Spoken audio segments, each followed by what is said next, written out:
Welcome to Next on the Tee with Chris Mascaro, the show where you get the inside access to the best minds in the game. Each week, Chris has the privilege of chatting with top instructors, legendary players, course architects, and industry insiders. If you're looking to improve your game, gain a new perspective, or just hear some incredible golf stories, you are indeed in the right place. You see, Chris, let me tell you something, I haven't spoken to a press man in my life that is knowledgeable, seriously, as you are. Never. You do such a great job. It kind of makes me feel good all of a sudden. You do so much for the game. You're so kind to all of us that are out there in the game. You know, we need more people like you in the game of golf. Thank you for pressing play. Now, grab your clubs, step up to the tee, and let's get started. This is Next on the Tee. Hi, folks, and welcome into this edition of Next on the Tee, where golf legends live and your game gets better. I'm your host, Chris Mascaro, and it's so great to have you back with me again. Over the next hour or so, we're going to hear from a major champion, a guy who is a U.S. Kids Lifetime Master Teacher, who also happens to be one-third of the famed Two Hoosiers and a Hong trio that I hope I get to see at the PGA Merchandise Show in January. Then in part two of the episode, another third of that trio is a guy who is a Golf Magazine Top 100 teacher and an instructor at one of the most exclusive clubs in our country. So exactly who are these three? Well, I'll tell you. Leading off is 2003 PGA Champion Shaun Micheel. You guys know, Shaun has been a huge part of this show since the very beginning. This is the 39th time that I've had the privilege of spending some time with Shaun. And this time around, we talk about how hard it is for guys to qualify to go out and play out on the Champions Tour. Winning a major isn't enough. You'll hear what Shaun is trying to do to qualify to get out there in 2026. We also talk about the things that the presence of LIV Golf has forced the PGA Tour into doing. And if Shaun is interested, if LIV Golf decided to start their own version of the Champions Tour. Plus, I get his thoughts on his alma mater, Indiana University, and the surprising football season they're having up in Bloomington. Following Shaun, I am joined by James Hong. Like I mentioned, James is a U.S. Kids Golf Lifetime Master Teacher, and we lean into that as we talk about the challenges that he faces teaching our young kids.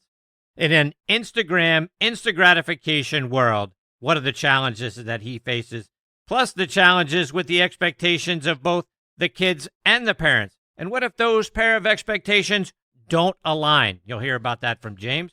Plus, how does he handle it when kids are more interested in the technology and the data that they see on TrackMan, like their swing speed, ball speed numbers, over their actual ball flight?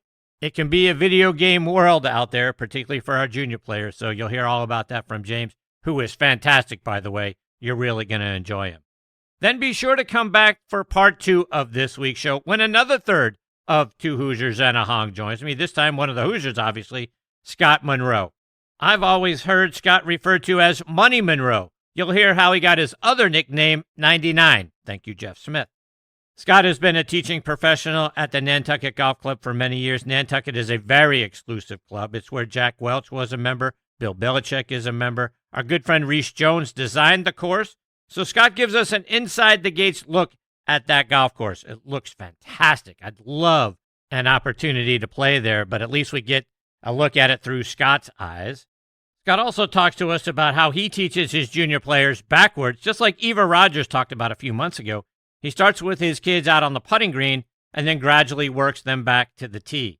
We discuss how many of the teachers in our game share their tips and instruction processes with one another. I think that is so wonderful in our game. They don't try to hide their secrets from each other, if you will. They share them with each other, and I love how they do that. I wrap it up with Scott by getting some drills that we can do at home now that it's getting colder outside. So we're going to be indoors. What can we do to keep our swings limber and keep the rust off our game? We'll get some tips from Scott on those things as well. So, folks, it's a jam-packed episode. I thank you so much for pressing play and taking the journey with me again this week. All right, but before we continue and get into the rest of the show, I want to start off by giving a shout-out to my great friends over at the Pittsburgh Tribune-Review. TribLive.com is the leading news website for Western Pennsylvania with news around the clock. Pittsburgh Pro Sports coverage, a high school sports network, a podcast network, which you can find next on the T on. So go out and bookmark triblive.com or download the Trip Live app for free and stay up to date with all the news in Western Pennsylvania and this show. I also want to talk about our friends over at the Pittsburgh Brewing Company and Iron City Beer, a brand that I have loved my whole life and started drinking when I was 21 years old, of course. Whether you're a hacker or a scratcher, the secret to a successful day on the links is knowing when it's time to grab an iron, even if that means keeping it in the bag till the 19th hole. If it's been a while since you've reached for Pittsburgh staple beer, it's time to revisit Iron City. Thanks to their incredible new facility in Creighton, the best-tasting Iron City beer ever made is now available at a course near you. Iron City pairs well with any lie and sky and serves as a friendly reminder that there's always next round. And because it's never too early for chocolate, their double chocolate Bock is back for the season, and it's the perfect companion for a cozy winter evening. Check out all of their wonderful beers and their gift shop online by going to pittsburghbrewing.com. And this year, get ready to experience a game like never before at the Keep, the brand new Bill Bergen and Reese Jones co-designed course at Macklemore. Nestled high atop Lookout Mountain, the Keep offers breathtaking vistas that are made even more spectacular as the autumn colors paint the landscape in rich hues of red, orange, and gold. With its challenging layout and awe-inspiring views, every round here is an unforgettable adventure. Whether you're taking on the signature holes or just soaking in the scenery, the Keep is where your best golf meets nature's finest backdrop. So grab your clubs and join us up at Macklemore. The Keep is open and it's waiting for you. Okay, now next on the tee with me is a guy who has been a very important part of this show since he first joined me all the way back in May of 2014, and that is 2003 PGA Champion Shaun Micheel. As I have said many times, Shaun is by far one of the most underrated players in the history of the PGA Tour. I don't think he gets nearly enough credit for what he has achieved over the course of his career so far, because not only did he win the 2003 PGA Championship, very nearly backed it up at the 2006 PGA when he finished second to Tiger Woods at Medina, which many people tend to forget. He would go on to defeat Tiger that year in the World Match Play Championship in the first round 4-3 and finished runner-up to Paul Casey in the finals. Shaun has 20 top 10 finishes, 57 top 25s over the course of his career. He is one of only 3 players to ever record a double eagle in the U.S. Open, which he did back in 2010 at Pebble Beach. This week is the 39th time that I've had the privilege of spending some time with him. So yes, he's one of my all-time favorite guests, and I'm very glad he is back with me again this week right here on Next on the Tee. Hey, Shaun, how are you, my friend? Hey, Chris. How's it going? I'm hanging in there. You? Yeah, just like we were talking earlier, just trying to catch up on all the things happening in college football. There's been a lot of news lately. Indeed, and like we were talking off air, you cast a wide net. You're all over the place. LSU, University of Memphis, Indiana, of course. You got a lot of conferences covered, my friend. I do. So I've been to LSU a couple of times this year with my daughter. You know, my wife's an alum, and my daughter is now she's a freshman down there. And so we've been to a couple of games. Went to a Florida game. Went to homecoming, South Carolina, and then, of course, I haven't been to an IU game yet, but I think I might be going up on November 15th for a game. And then, of course, Memphis. You know, we've supported the Memphis Tigers. Well, my grandfather-in-law, he's passed away now, but he bought tickets when the Liberty Bowl first opened in 1965. And so we've been going to Memphis games, for as long as, I can remember. And Stephanie is, she's an LSU undergrad. She's a University of Memphis law grad, and I went to law school there and everything. So, yes. So we support the Hoosiers. We got the Memphis Tigers. We have 3 conferences covered. And you've been to games, but you haven't been to IU yet, and you guys could win a national title. Well, yeah. I mean, it's just. I think the scheduling, hasn't been great. I could have actually gone to Oregon. My sister lives in Eugene. But we were, where were we? I think we were in, at the LSU South Carolina game for homecoming. And then my sister's actually coming home tonight. I've not seen my sister in 5 years. So, wow. She lives in Eugene, and she's not a big football fan, but, she knows that Oregon's got a pretty good team. So anyway, but yeah, we have a sports household, so it's a lot of fun. Shaun, we spoke very early on this year, had you on the show. I think it was back in January, but catch us up because there's a lot of things that have gone on with you in the 2025 golf season. Tell everybody how it's been. Well, it's been relatively quiet, unfortunately. I haven't played a whole lot of golf. I've done a number of qualifiers on the Champions Tour. Interestingly, I wrote for quite a few exemptions this year, and I didn't get one. And I didn't play any Champions events, not one. It's the first time since I turned 50 in 2019, and I did play the PGA. I actually played okay there for a little while. Played the Senior PGA, and then I played the Senior Open Championship, and then which was at Sunningdale in London, and then I went and played an event in Scotland at Trump, Scotland. It was a kind of a flagship event for the European Senior Tour, known as the Legends Tour. Well, I'm exempt on that tour. Scheduling's not great. It's a lot of kind of one-off tournaments. As an example, in June, I think there was an event in Greece. Obviously a beautiful place to go, but I'm not going to Greece by myself. And there was no tournament prior there wasn't one after. So I'm not going to go on a holiday. I'm not going to fly to Greece just for 1 week by myself. So there's some of that. So it's been kind of a benign year really for me golf-wise. Now I practice every day and things like that, but even that's getting a little bit old. So I don't know if I just see the writing on the wall or what, but it's just getting tougher and tougher, as you know, and maybe we'll get into this a little bit. I think with the Champions Tour, kind of getting rid of the tour school and things like that. So competitive-wise, it's been a tough season because I haven't played much golf. And as a matter of fact, I would be willing to bet you that since I turned 50 in January of 2019, so we're 6 years into this thing, I've only played probably 50 golf tournaments. And, 50 golf tournaments is what I would have played in probably a year and 2/3, when I was playing full time. So, it's frustrating, but I think, I still work hard. I still have the goals of getting out on the Champions Tour and finding my way to be exempt, but it's getting harder and harder. And, it's just, it's the place for the best players, and I'm not one of the best players. So it's kind of feast or famine for me right now. So let's expand on that, Shaun, because for fans like me who wonder, how can a guy who won a major, nearly won a second one, have those 20 top 10s, 57 top 25s, not be exempt to play out on the Champions Tour? Explain to everybody why that is. Well, I mean, the rules and the regulations have evolved really a lot. I mean, they've probably evolved since the inception in the early 80s of the Senior Tour. Right before I first came out, right before I first turned 50, maybe a year and a half, 2 years before, I had enough points. I had the major was counted as 5 points, and it took 5 points to get onto the Champions Tour.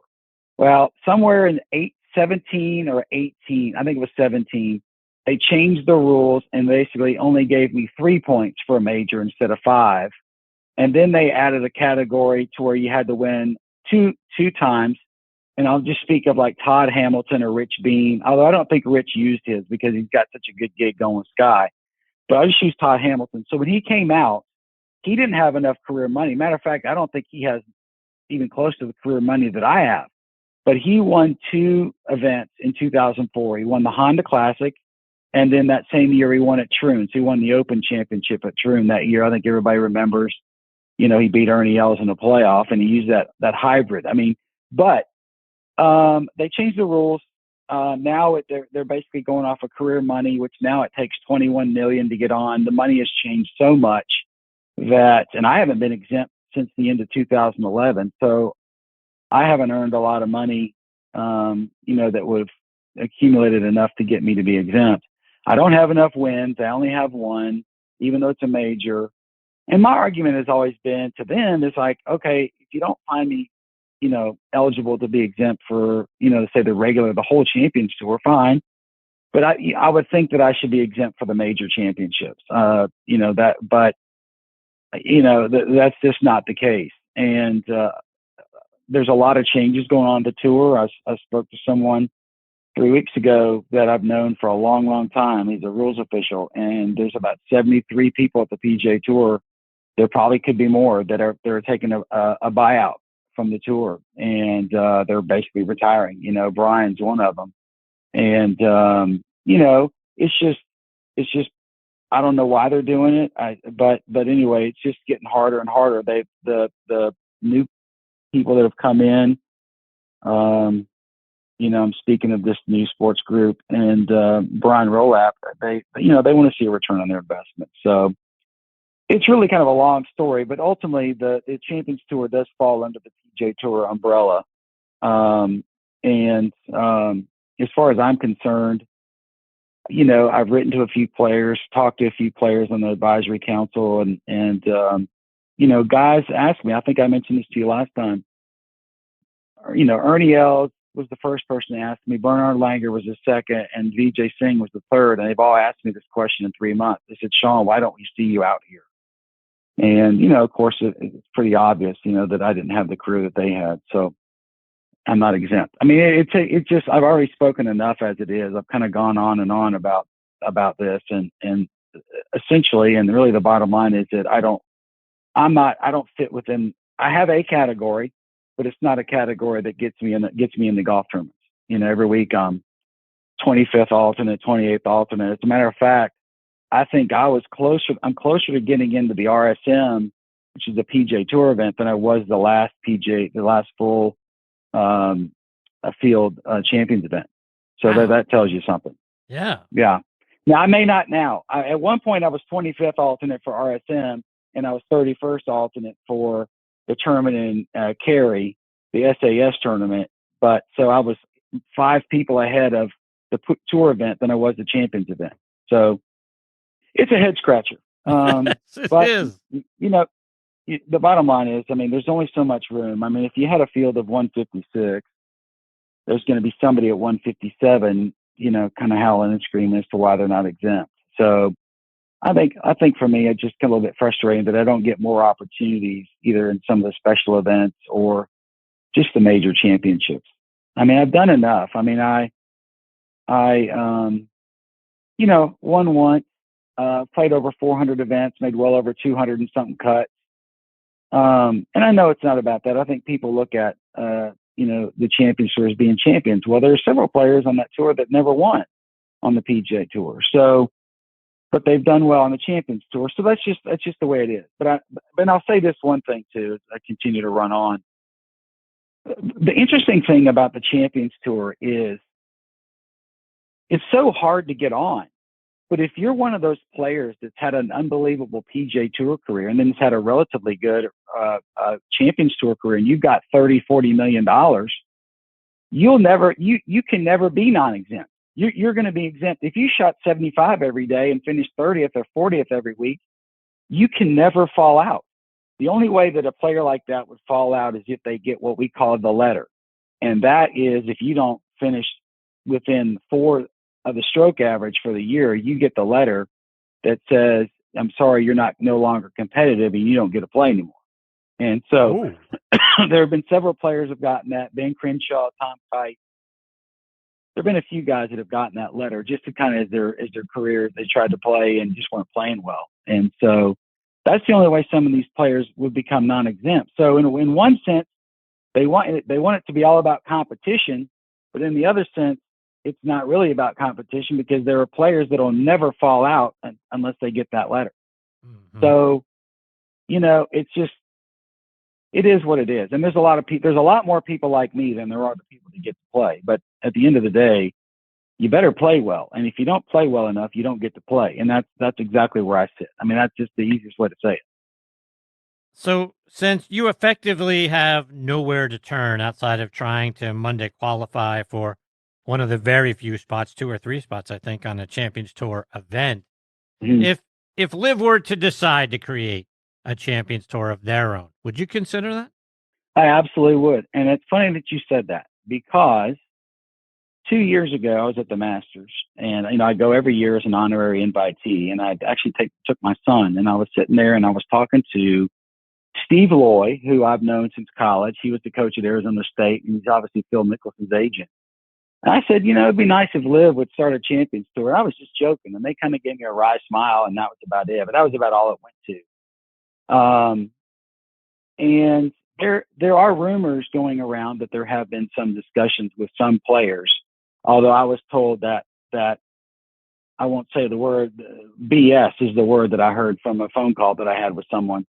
So I don't know if it's true or not, but the bottom line is, well, I said that kind of cavalierly. Let me just say this. I mean, I would definitely consider it. I want to play golf, and again, the Champions Tour is some about what you do now. There are definitely players that are playing great that maybe didn't have much of a tour career and that are deserving to be out there. But the majority of players got out there because of what they did on the PGA Tour. And so, I haven't done enough. And yet, I still want to play. I still want to compete. I'm still practicing every day. But it's hard to get any better in competition if I never get a chance to play. And I think that's kind of the hang up for me, I think, is that it's difficult to replicate. It's hard to replicate competition when you're just practicing.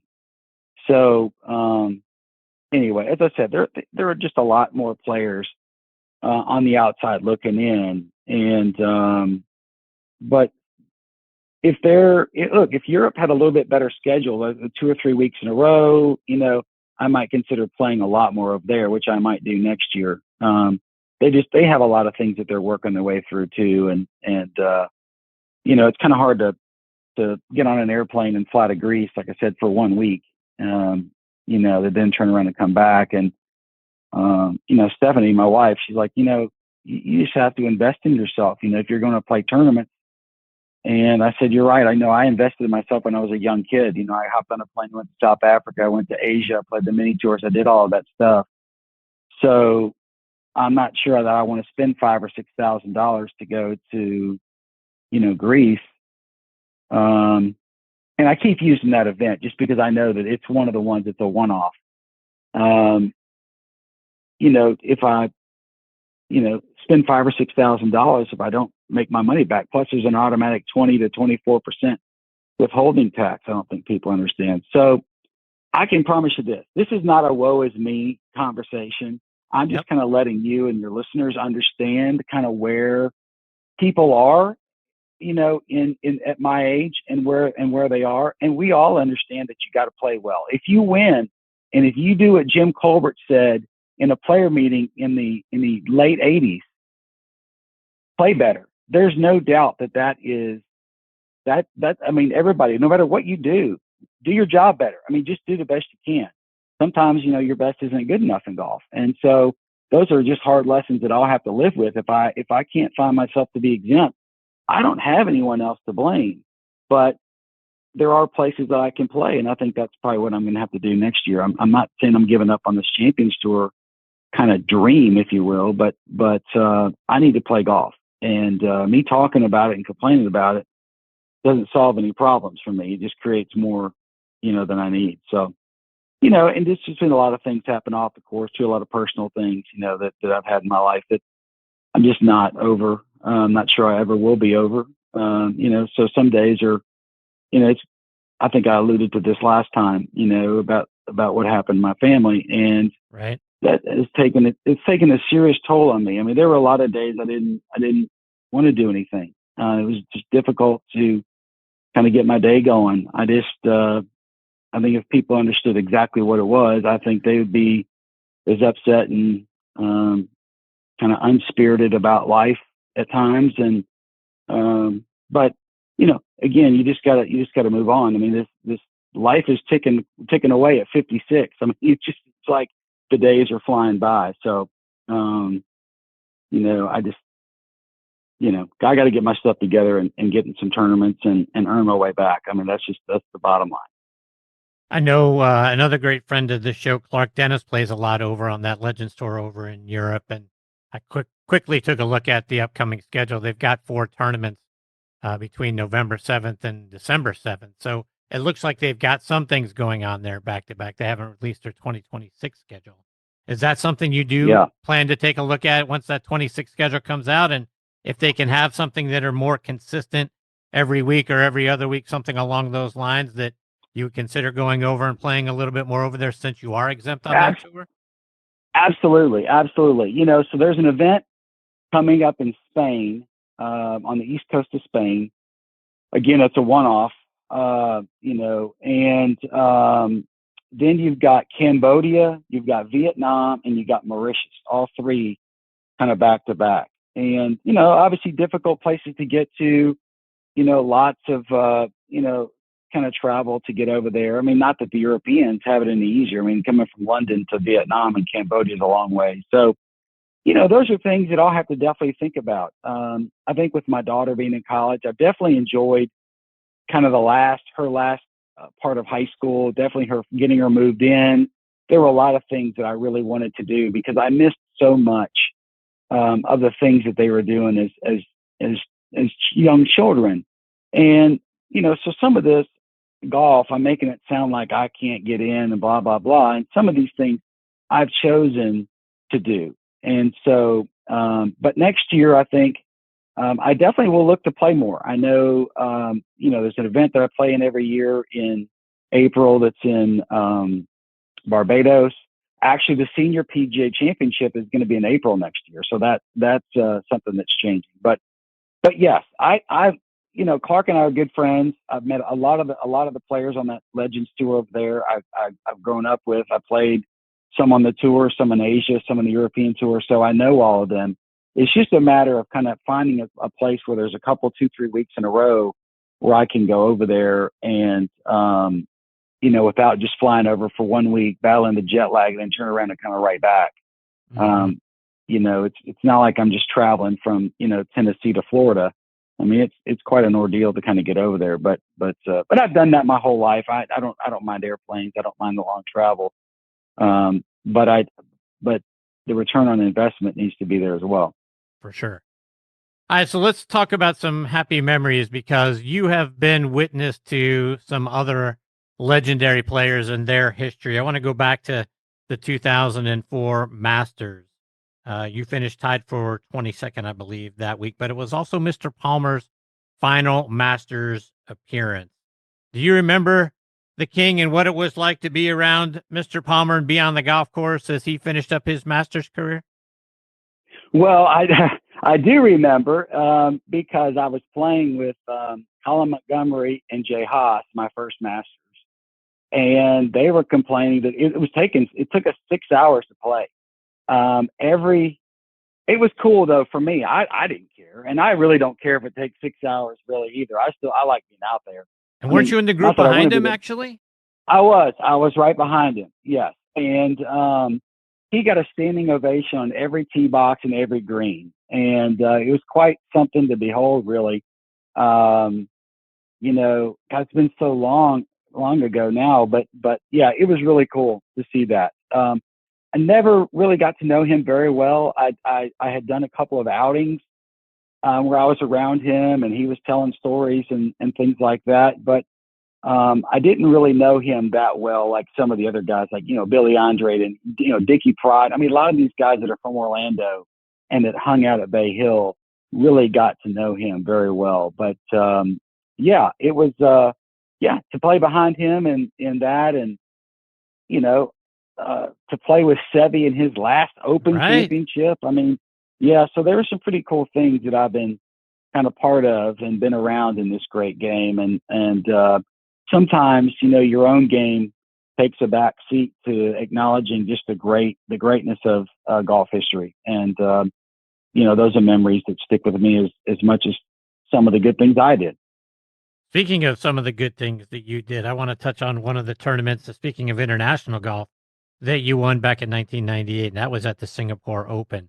And that event has a really rich history. There are a lot of former major champions that also won there, Adam Scott won there. Angel Cabrera won there. Sergio won there. Heck, even Matt Kuchar won there back in 2020. But take us back to 1998. What do you remember about winning the Singapore Open? Well, the first thing is I really owe a lot to Charlie Wee and to my former manager, Richard Growlitzer, because I had lost my card in '07, was kind of down in the dumps. I'm like, golly, why can't I figure this out? You know, it's the second time I had my card and just didn't play well.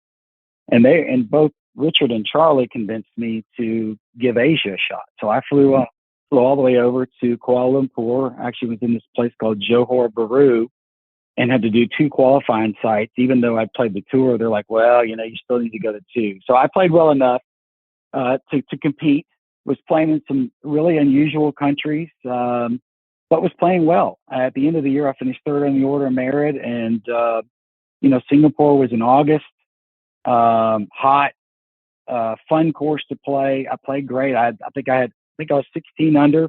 I think I made 18 birdies and 2 bogeys, which was, you know, pretty good for 72 holes. But I've not been back since. You know, I never got back. Is that right? Yeah, I never got back. I just, in '99, I got my Nike Tour card, and it was basically on tour from 2000 all the way through until I was non-exempt. And so I never got a chance to go back. It just didn't work in the schedule. You know, the Singapore Open,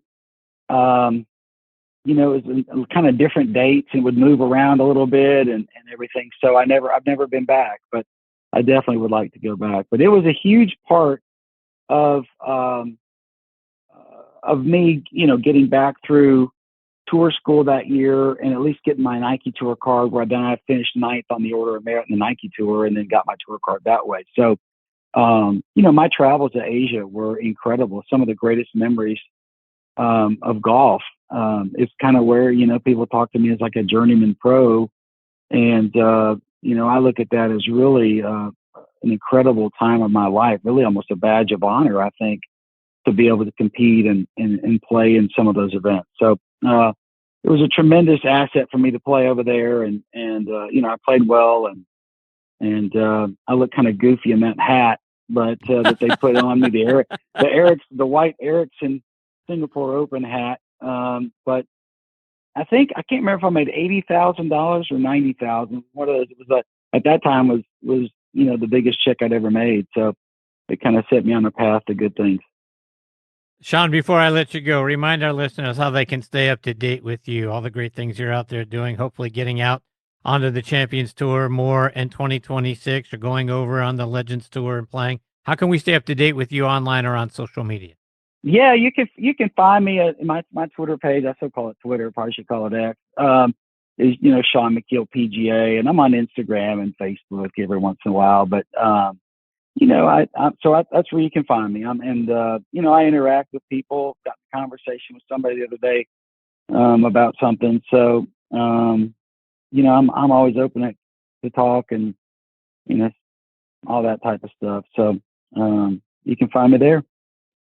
Shaun, I can't thank you enough for taking time out of your schedule to come back and be a part of the show. Like I say, this is the 39th time I've had the privilege of spending some time with you. You were a huge part as this show got started back in 2013 and a regular guest at one point. And I hope we can get to spend some more time together as you go through the rest of this year and obviously through 2026. Well, I appreciate it, Chris. You know, you've I didn't realize it'd been 39 times, but you've obviously grown your listeners, your audience very well. You have a great show. You have a lot of great guests. I enjoy listening, and I'm happy to be part of it and hopefully just kind of bring some insight into life as a professional golfer, some of the great things and some of the kind of frustrating things. But I love being a part of it. I love having you as part of it. Take care, my friend. All the best in your family. I look forward to catching up soon. Absolutely, Chris. Y'all be good. Thank you. See you, Shaun. That's the great Shaun Micheel, folks. Again, at Shaun Micheel PGA is where you can find him out on X. And look, a guy that like I said at the top, and I mean this sincerely, very underrated. I mean, the guy won a major, nearly won a second one, and then all the top 25, 57 times in the top 25, won the Singapore Open. We just touched on that. And then just one of the great people you get to meet in life. He's just a wonderful human being on top of all of that. So I am rooting very hard for him to get out there, you know, maybe if he can qualify or get some exemptions to get out onto the Champions Tour. And then, since he is exempt out there on the Legends Tour, and that's a wonderful tour over there. Clark Dennis has been on the show many times talking about what a great events that they have over there and how much he's enjoyed being a part of that tour. So hopefully we get to see Shaun playing some really great golf as we end 25 and moreover as we look ahead to 2026. Coming up next is a guy who is a U.S. Kids Golf Lifetime Master Teacher, one of Golf Digest's best teachers in the state of New York, and 1/3 of the fame group that you heard Jeff Smith and I talking about, Two Hoosiers and a Hong. James Hong is coming up next.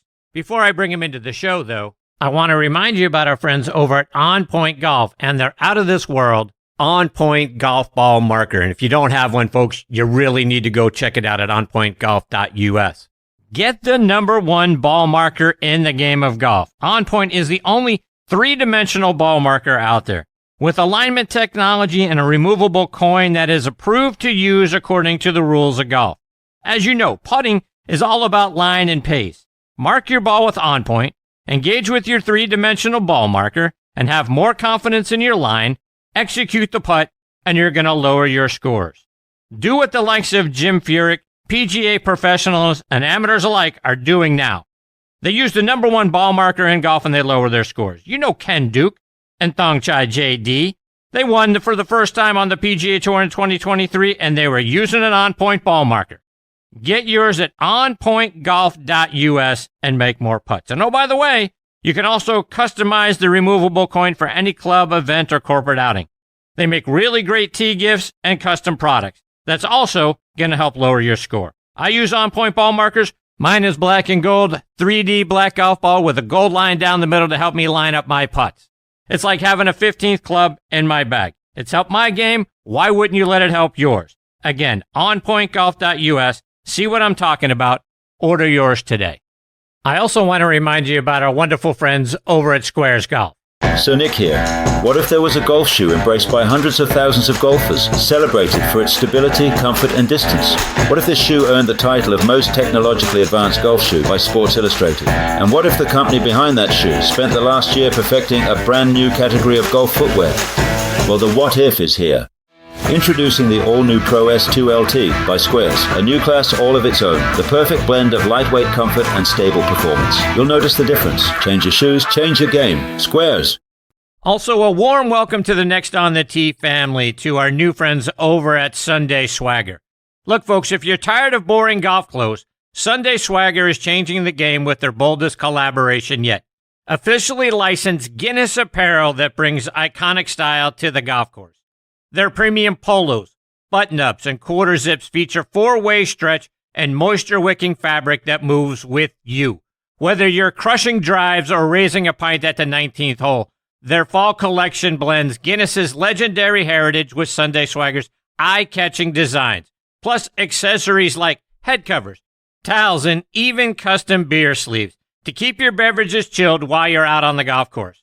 With styles for men and women available online and in select stores, you're guaranteed to turn heads and spark conversation. Visit SundaySwagger.com and join the Sunday Club for exclusive drops and member benefits. Sunday Swagger, polos with personality. Okay, now next on the tee with me is James Hong. James is the Director of Instruction at Harbor Links Golf Course in Port Washington, New York. He is also a U.S. Kids Golf Lifetime Master Teacher and a TPI golf professional. He's also one of Golf Digest's best teachers in the state of New York. Golf Magazine named him one of their top 100 teachers to watch. He has also been named by Golf Range Association of America as a top 50 growth of the game teaching professional, and I'm very excited. He is back with me again this week here on Next on the Tee. Hey, Honger, thanks for coming back on the show. How you doing? Thank you for having me. Absolutely. So, James, I want to jump right in and talk about coaching today's junior players. We've got a lot of young, talented players coming into our game. Most kids and parents are great, but I have to imagine sometimes you get a parent that's convinced that their child is going to be the next Tiger Woods, the next Nelly Korda. What do you find as the kids' expectations as they come to you, and how do those expectations align with the expectations that their parents have?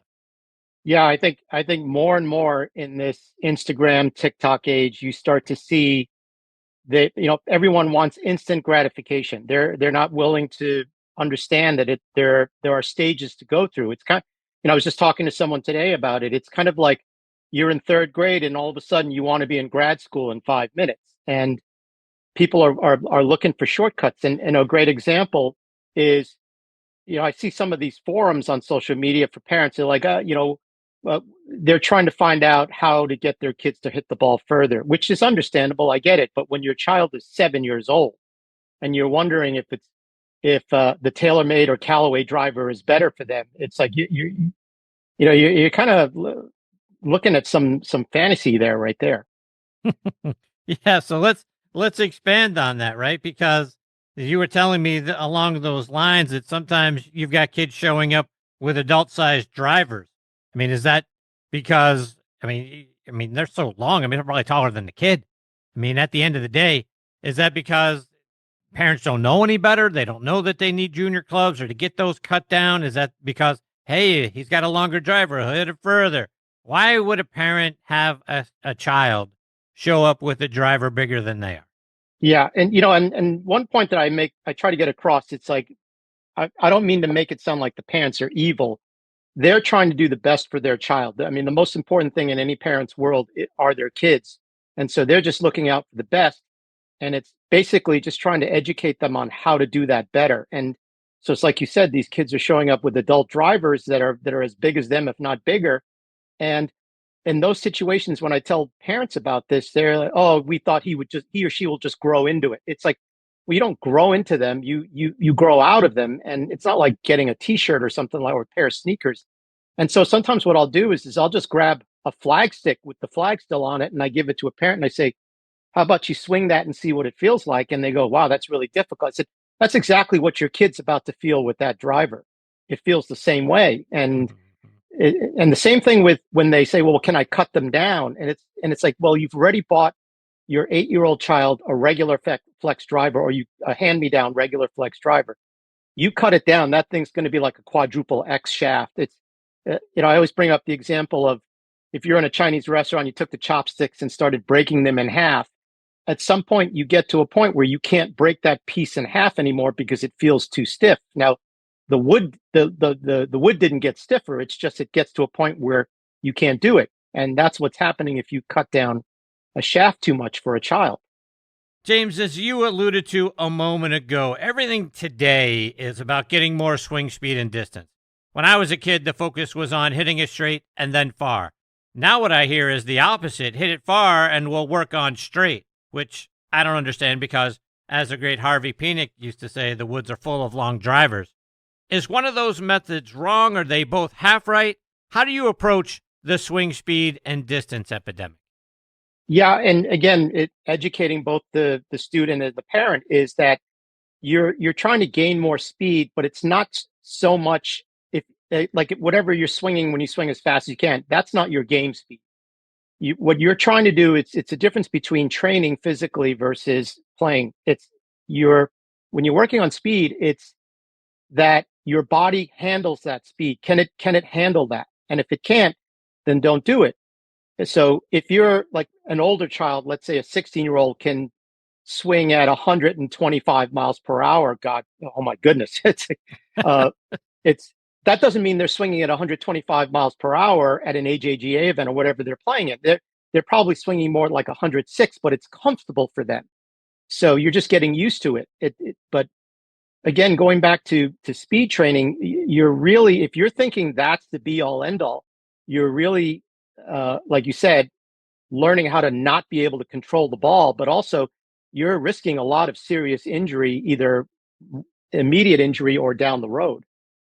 James, along those same lines, because all players, not just juniors, have become so enamored with TrackMan and all the data points. I've talked to so many of your peers who's junior players, they make a swing, and instead of looking up to where the ball is going, they immediately look down at TrackMan to see what their ball speed is, their swing speed is, and all the other data points that we can get from TrackMan. Meanwhile, the ball, it's going all over the place. I mean, 200-mile-an-hour ball speed means nothing when the ball ends up in the pond or in the trees. It's like golf has become more of a video game, and ball speed and distance have become milestones. Unlike when I was growing up, you were trying to break 100, break 90, break 80, whatever the score was you were chasing. Is that stunting players' progress? Is the natural evolution of the game going this way, or is that really doing a disservice, especially to young players? Yeah, I think when you're using the launch monitors like a TrackMan or a quad to dictate what you're supposed to be doing, you're in trouble. They're just mainly tools for you to see what direction you're headed in, if you're headed in the right direction, but they shouldn't be the be all end all. So I know a lot of times when I'm teaching both outdoors and indoors, but definitely indoors, I'll actually turn certain things off, or I'll remove the tiles from the screen so the student can't see it. And I've even done it to the point where I'll turn off the tracer. So they're in effect hitting into a blank screen and just focusing on what it is where we should be working on. And if, let's say, it's club path, I might put that one tile up and say, you're normally at this number, and we're just trying to get it more towards that number. We don't have to be exact, just something closer to that. And then as we're working on things, hey, look at that, see how it's getting better. And then we start to kind of see if that's helping or hurting. Then maybe I'll be looking at the tracer, but not the player. And if we're outdoors, it's exactly what you said. It's like, what's the ball doing? Let's check out the ball flight. Is that better or is it not better? And I think what we also forget to ask the student is, everything might look better, the numbers might be better, but to be able to ask the player, do you think you'll be able to do that, is so important. Because without asking that player thinks that's the be all end all, I should be able to force myself into that mold. And if I can't, I must not be a good player. James, Jack Nicklaus is my hero, and he always used to talk about that. Even though he worked with Jack Grout in the off season, once the tour season began, he was in charge of his own golf swing and understanding how to make corrections if he wasn't playing well, because there was obviously no data back then. We no longer dig it out of the dirt like they did back in the day. Are today's players able to problem solve? Can young players, and I'm guessing juniors cannot, but as you see players progress through age and age groups, are they able to problem solve when things are going wrong with their golf swings? I think the better players are, because they understand that. Now, whether that's through their upbringing or that's through good coaching, that's the environment that they're in. But yeah, it's like I've noticed that when I see really good players, juniors, and they're doing something, they come up with the solution. And it may be a Band-Aid, or it may be something that works long term, but in either case, they were Sherlock Holmes. They figured it out. And I've asked students, it's like, well, what did you figure out? And they tell me, and I was like, wow, see, how did you figure that out? Well, I thought about this and I realized it was this, and I remember that. And it's like, yeah, exactly. Remember, it's experience. And so that's something that's severely lacking, is the ability to observe what's going on in that moment that they're working on something or practicing something, putting it in the storage banks, and then referring back to that in those moments. Like you're saying, it's like, what adjustment do I have to make here? So let's take that a step further. What about dealing with adversity during a round or in a tournament? Are they able to deal with that, or are they lost when they have a bad hole or two because they don't spend enough time out there actually playing the game? Yeah, I think it's a great point. Dealing with adversity is so important. And it's, they again, another thing that they have to learn. It's not just golf swing technical. It's the mental side of it. That, I think, is basically the new frontier for any kind of junior or adult golf development, is learning how to deal with things like adversity. And the things that I always try to get across to people is, golf is a game of failure. It's not of success. It's if it's supposed to be easy, then the golf holes the pins would be 6 feet wide, and there'd be no such thing as bunkers, etc. The fairways would be like runways at airports. It's meant to learn how to manage failure. So I want to go back to something you were talking about earlier, because instructors who are as accomplished as you are, I'm guessing you've got a structure and a process for how players progress through different stages of development. And in conjunction with our short attention spans, I imagine that there are students and parents that want to skip, go from step 2 all the way to playing out on tour and being able to play like Tiger Woods. They're looking for you to provide them the cheat code so that they can get there. But are you able to get them to buy into the fact that there are no shortcuts to getting there? Because as you mentioned, we're in a very short attention span, 140 character world nowadays. Can you get them to be patient? Yeah, I think it's like you would do with your own child. You have to keep repeating yourself. So I'm constantly saying the same things over and over again, or I'm saying the same message in different ways. When I'm on social media, I'm looking for little snippets that other players, other coaches have that are basically saying the same thing, so that I can send that along and say, see, it's not just me making things up as I go. This is for real. And I think just showing them the work behind the scenes, again, like you're saying, the 140 characters, the minute video, people think that's all it took. And they don't realize that what they're seeing is the culmination of weeks, months, even years of work that was done behind the scenes. And they're just seeing the fruits of the labor. And so trying to get that point across is it's difficult. And yes, sometimes there's some blowback from parents or juniors, but I think the best thing I've done in recent years is telling them to go to a tournament and observe the players. So we're lucky in that we had the Ryder Cup here recently. And so a lot of my juniors went to watch them, and I told them all, go watch them on the range and see how they warm up. And they all came back with that nod of the head going, I see what you get now. It's like, yeah, they're not hitting 5,000 balls. They have a purpose behind each swing, each ball that they hit. And some of the things, small swings, slow swings, or whatever it is we're doing ourselves, they're seeing the pros do it. And I think that's getting the message across to them as well. So is that mentality of, you need to get me there faster, I don't want to have to put in all this hard work, can't you just implant some AI thing in me so that I can get on with my lofty expectations? Is that going to have a negative impact down the road on the future of what our game is going to look like? Yeah, I think if we don't do anything about it, it definitely will, because as we all know, the game is so frustrating. And so that I think that we have to be careful sometimes when we talk a lot about, oh, let's get more juniors involved. Let's make it fun. Let's make it fun, which I have no problem with. I try to make it as fun as possible. But at the same time, it has to be fun and challenging, because what starts to happen with these kids is they catch the bug. You've got them going because it was fun. And then now when they start to take the game a little bit more serious and they see how difficult it is, they quit because, oh, it's not fun anymore. It's like, I didn't know it was going to be like this. So if you're showing them that it's fun and challenging and rewarding because you've solved the problems that are set up in front of you, the obstacles that you have to overcome, that in itself draws more of them in long term. Are you actually seeing a drop off in the number of players who have that focus, have the determination to want to put in all the work in order to reach what their goals are and in order to be good? Yes, I have. I was actually speaking to another coach in the area who has a lot of juniors that play at the high school level, competitive level, even trying to get into college and play. And I asked him the other day, have you noticed that you have had a drop off in the kids that seem to be able to handle those things? And he said, absolutely. He said the number of kids that he has that want to play seriously, that hasn't dropped off.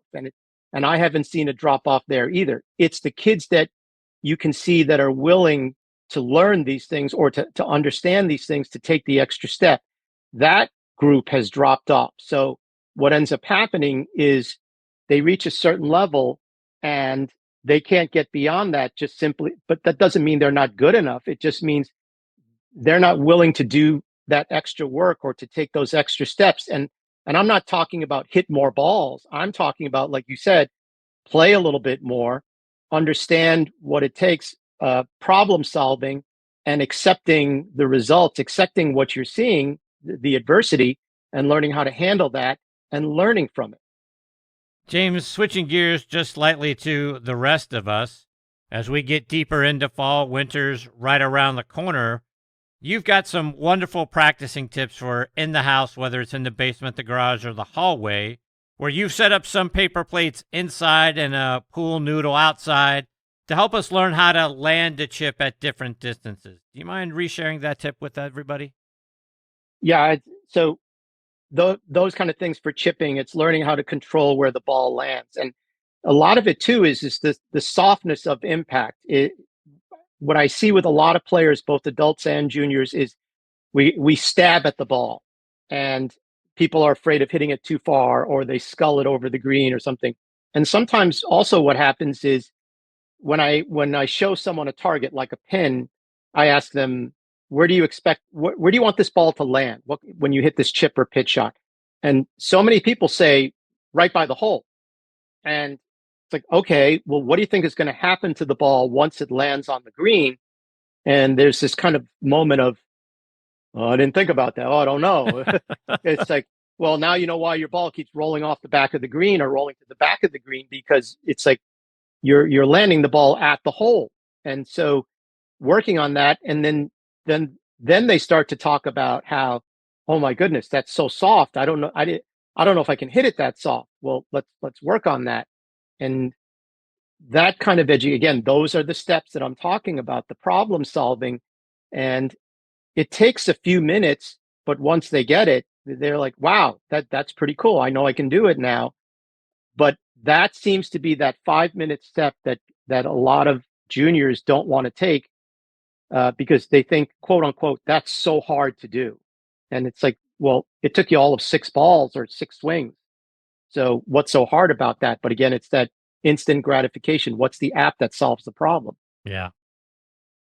James, just a couple more before I let you go. And as you know, Scott Monroe is up next with me. What's your favorite Scott Monroe story? Oh, boy. You know what's funny? We were together at the Top 100 Summit, and he was showing we were talking about firearms and stuff like that, and he was I forgot what it was that I was holding, some tool or something like that, and he kind of looked at me like, really? That's how you think it should be held? And he gave me a lesson on how to hold a firearm. And it was funny. It was like, so this is what it feels like to be a beginner in golf or something like that. But it's like that for some reason seems to stick in my mind more than anything else with Scott. And and also, the self gratification. I hold him in such high regard in terms of instruction and as a person. And we were doing something, and he looked at me, he goes like, well, what would you do? And I told him what it was. And he looked at me and he was like, that's amazing. It's like, I would have never thought of that. I got to try that. And just that moment was such a fulfilling moment that he would turn around. Somebody that I hold in such high stature would look at me and say, that's really cool. I like that. That's almost like getting a badge of honor and getting that sort of this, yeah, you're one of us kind of feel to it. That's awesome. And speaking of guys with high stature, Jeff Smith wanted me to pass along that it's okay to shave the goatee. Oh, I shaved half of it off already, so that should make him half happy.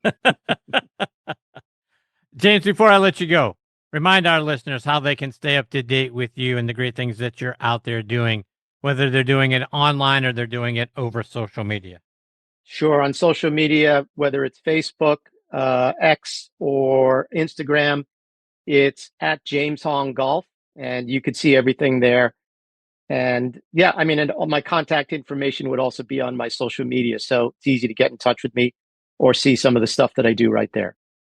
Well, James, it has been great having you back as part of the show again this week. I sure hope you'll come back soon and share more of your insights, your stories, and your tips with us, because you're fantastic, my friend. Oh, absolutely. Thank you for having me on. Great honor.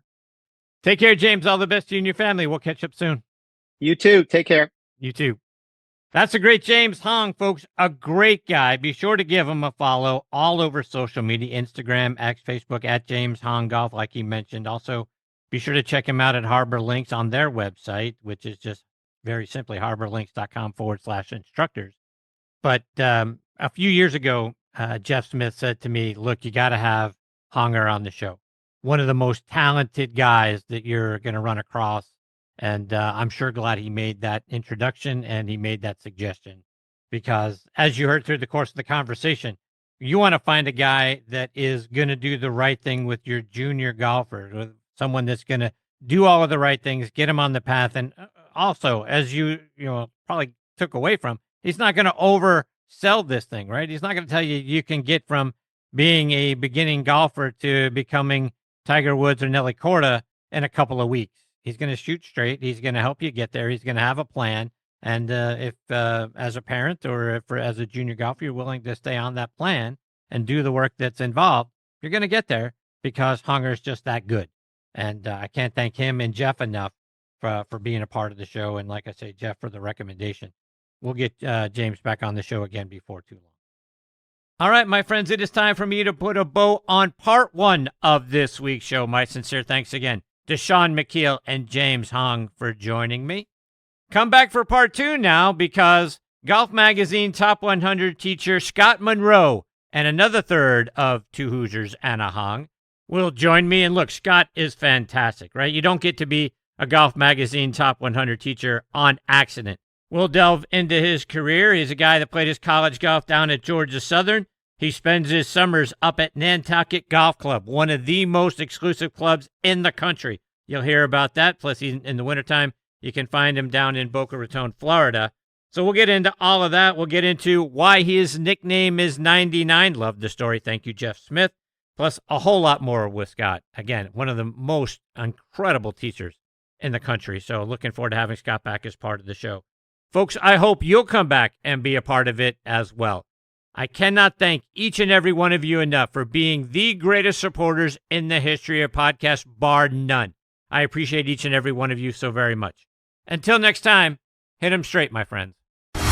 Thanks for joining Chris again this week on Next on the Tee. We hope you enjoyed the conversations as much as we did.